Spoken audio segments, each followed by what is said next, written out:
వినడమే నేర్చుకున్నారు తప్ప దాన్ని పాటించే మనస్సులోకి ఎంతోమంది ఓడిపోతూ ఉన్నారు.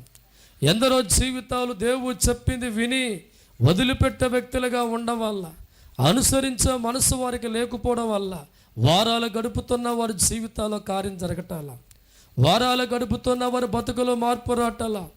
ఈరోజు నీ దేవుడు నీతో మాట్లాడి ఎలా ఉండాలో చెప్పాడు. నడిచే వ్యక్తి ఒక్కసారి మార్చి చూపించు, నీ జీవితం మారపోతే పేరు మార్చుకుంటాం.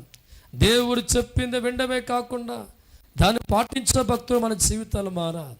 ఎవడైతే దేవుడు చెప్పింది విని దాన్ని అనుసరించే వ్యక్తిగా మారుతూ ఉంటాడో వారం ఒక్క కార్యం వాడు చూస్తారు తప్పకుండా. ఒక్కసారి హల్లెలూయా. వాడు కోరుకున్నవన్నీ కూడా ఈ మందిరంలో తండ్రి జరిగిస్తూ ఉంటాం. దేనికోసమైతే వాడు ఏడుతూ ఈ మందిరంకి వచ్చాడో, దేనికోసమైతే వాడు కన్నీరు కచ్చేవాడుగా ఉన్నాడో, ఏ అవసరాలు బట్టి నా తండ్రి వద్దకు వచ్చాడో, ఏ రోగంతో నా తండ్రి వద్దకు వచ్చాడో, ఏ జబ్బుతో తండ్రి వద్దకు వచ్చాడో, దేవుడు చెప్పింది వినడమే కాదు బేట, అనుసరించే వ్యక్తిగా మారుతూ ఉంటే నీ జీవితంలో ప్రవేశిస్తాం. నేను అదృష్టవంతుడిగా దేవుడు మార్చేస్తాను.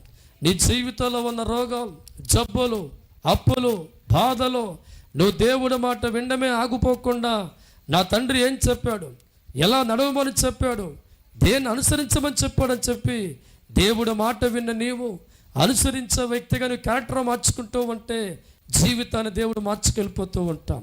అటువంటి వ్యక్తుల జీవితాలు అదృష్టవంతులుగా దేవుడు మార్చేస్తాడు, నీతిమంతులుగా దేవుడు మారుస్తాం. వారి పక్షాన దేవుడు నిలబడతాడు కనుక, వారి హృదయాల్లో దేవుడు వచ్చేవాడిగా ఉంటాడు కనుక, వారి గృహాల్లో పరిశుద్ధాత్మ దేవుడు వంగి చూస్తాడు కనుక జీవితాలు మారిపోతాయి, కుటుంబాలు మారిపోతాయి, పరిస్థితి మారిపోతుంది, అప్పులు పోతాయి, బాధలు పోతాయి, దేవుని బట్టి ఆశీర్వాదాలు అటువంటి వ్యక్తులు చూస్తారు. దేవుడు స్తోత్రం. హల్లెలూయా. ఎలా ఉండాలో ఒక విద్యార్థికి పాఠం నేర్పించినప్పుడు ఆ విద్యార్థి వెంట వరకే ఉండి దాన్ని అనుసరించేవాడిగా లేకపోతే జీవితంలో పైస అయిపోతాడా?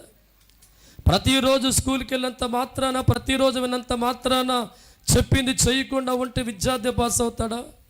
ఆదివారం కూడా బడి మారకుండా నీ కొడుకో నీ కూతురు బడిలోకి వెళ్ళి పాస్ అవ్వరో, అక్కడ ఉపాధ్యాయుడు చెప్పింది వీని అనుసరించే వ్యక్తిగా మారాలి. ఏ పాఠం అయితే ఉపాధ్యాయుడు చెప్పాడో, ఏ బోధ అయితే ఉపాధ్యాయుడు చేర్పించాడో అది జీవితం అనుసరించే వ్యక్తిగా మారాలి.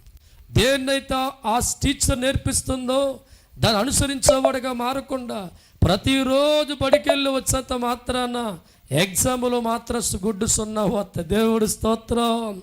బడిలోకి ప్రతిరోజు వెళ్ళిన విద్యార్థి అక్కడ చెప్పిన పాఠం విని ఇంటికి వచ్చిన అనుసరించే వ్యక్తిగా లేక ఎలా ఫెయిల్ అయిపోతాడో, ఎన్ని వారాలు ఈ మందిరంకి వచ్చినా నా తండ్రి చెప్పే అనుసరించే వ్యక్తులు లేకపోతే జీవితంలో ఫెయిల్ అయిపోతూ ఉంటాం, బ్రతుకు పోరాటంలో ఫెయిల్ అయిపోతూ ఉంటాం.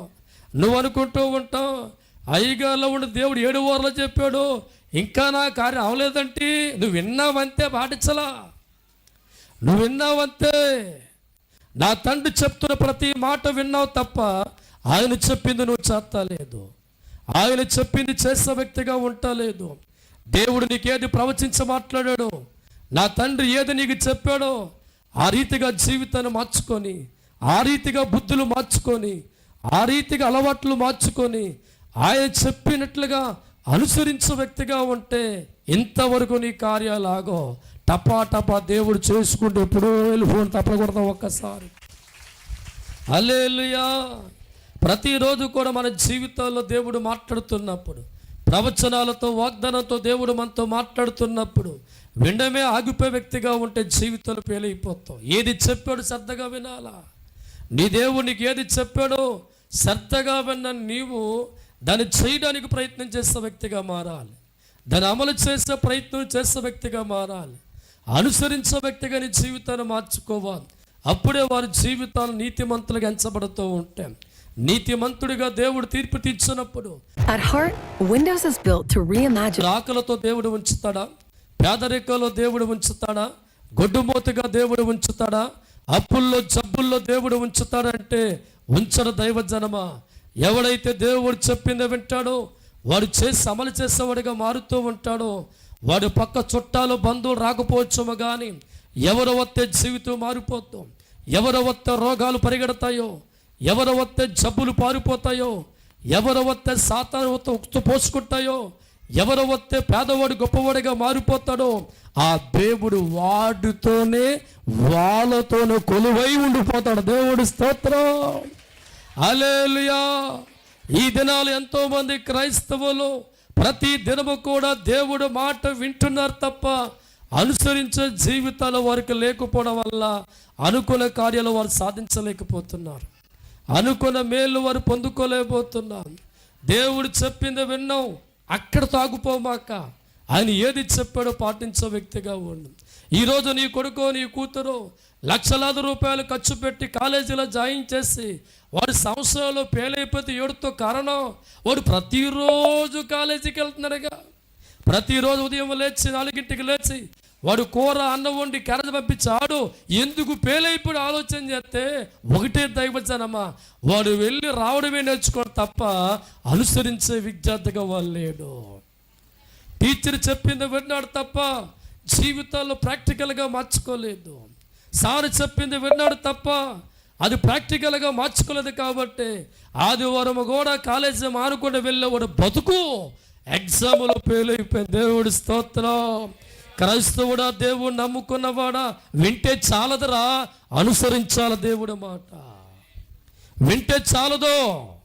నీ బతుకు మారాలంటే, నీ జీవితం మారాలంటే, రోత బతుకు దీవెనగా మారాలంటే, అప్పుల్లోంచి బయటపడాలంటే, జబ్బుల్లోంచి బయటపడాలంటే, గొడ్డు బతుకున్న నీవు ఒక తల్లిగా మారాలంటే, నీ కుటుంబం శ్రేష్టంగా మారాలంటే, తాగుబోతు భర్త మారాలంటే, నీ బిడ్డలు మారాలంటే వింటే చాలదు, అనుసరించాలి దేవుడి మాట.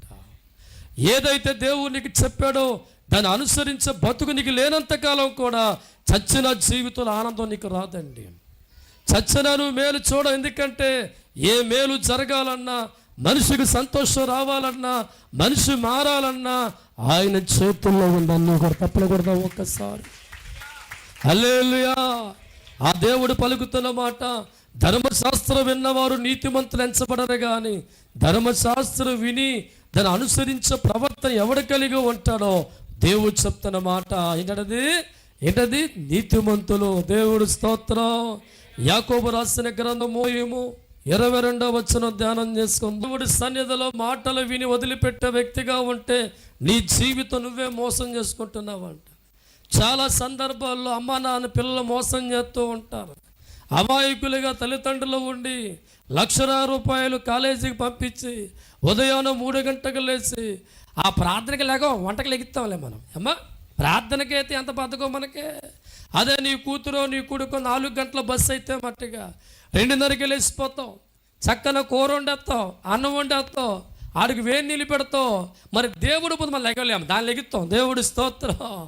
₹1,00,000 కాలేజీల్లో కట్టి ఉదయాన్నే 4 గంటలకు లేచి సంవత్సరం అంతా 4ంటికి లెగుచుకుంటూ వాళ్ళ కోసం కూరలు అన్నాలు వండి పెడుతూ ఉంటే ఆడు బస్సు దిగిన వెంటనే ఫస్ట్ షో సినిమా పోతాడు. అంతాడు ఎక్కడ పోతాడమ్మా? ఆడపిల్లలు అయితే బాయ్ ఫ్రెండ్తో తిరుగుతూ ఉంటారు, మగపిల్లలు అయితే కాలేజీకి వెళ్ళక ముందే సినిమాకు పోతూ ఉంటారు. కరెక్ట్గా కాలేజీ బెల్ల కొట్టే లోపు మళ్ళా బుద్ధిమంతులకు ఇంటికి వస్తాడు. ఇలా ఎలా జరిగిందన్నా? బాగా చదువుకున్నానమ్మా. దేవుడు స్తోత్రం. హల్లెలూయా. హల్లెలూయా చెప్పరు సార్. హల్లెలూయా. వాడు వినివాడిగా ఉండి వాడు చేసేవాడిగా లేకపోతున్నాడు. దేవుడు నువ్వు మోసపోతావు. ఆ విద్యార్థి జీవితంలో తల్లిని మోసం చేసేయాలి అనుకున్నాడు, తండ్రిని భలే మోసనుకున్నాడుగా. చివరికి ఆడు యవ్వన కాలం వచ్చిన తర్వాత ఒక గుద్దు పండగ ఒక ఆవిడ వచ్చిన తర్వాత ఈ ఎండలో పని చేయలేక పార పట్టుకొని ఈపి మాడిపోతాం. అప్పుడు గుర్తొచ్చింది, ఆ రోజు మా అమ్మ మాట శ్రద్ధగా విని చదువుకున్న వ్యక్తిగా ఉంటే ఈరోజు గొడ్డులు కాసుకునేవాడిగా ఉండవని కాదే. చివరికి అమ్మా నాన్న జీవితం మోసపోలా. ఎవడైతే చెప్పింది విని అమలు చేయకుండా కాలేజీ డుమ్మా కొట్టాడో, బడికి డుమ్మా కొట్టాడో, అమ్మా నాన్న మోసం చేసేవాడిగా ఉన్నాడు. వాడు ఎండలో నక్కలాగా ఎండిపోతున్నప్పుడు అనుకున్నాడు, అయ్యో నా జీవితం నాశనం అయిపోయింది. ఈరోజు ఆత్మల దేవుడు మీ జీవితాలతో మాట్లాడుతున్నాడు. మీరు గొప్పవారిగా మారాలని, మీ జీవితాలు గొప్పగా ఉండాలని, మీ తలరాత దేవుడు మార్చాలని, అప్పుల్లో మీ జీవితాలు ఉండకూడదని, పేదరికంలో మీ జీవితాలు ఉండకూడదని, కుటుంబం అంతా సంతోషంగా ఉండాలని, అపవాది చేతుల్లో కీలుబొమ్మగా ఉండకూడదని 66 పుస్తకాల్లో దేవుడి వాక్యం మీకు అందిస్తున్న దేవుడు తప్ప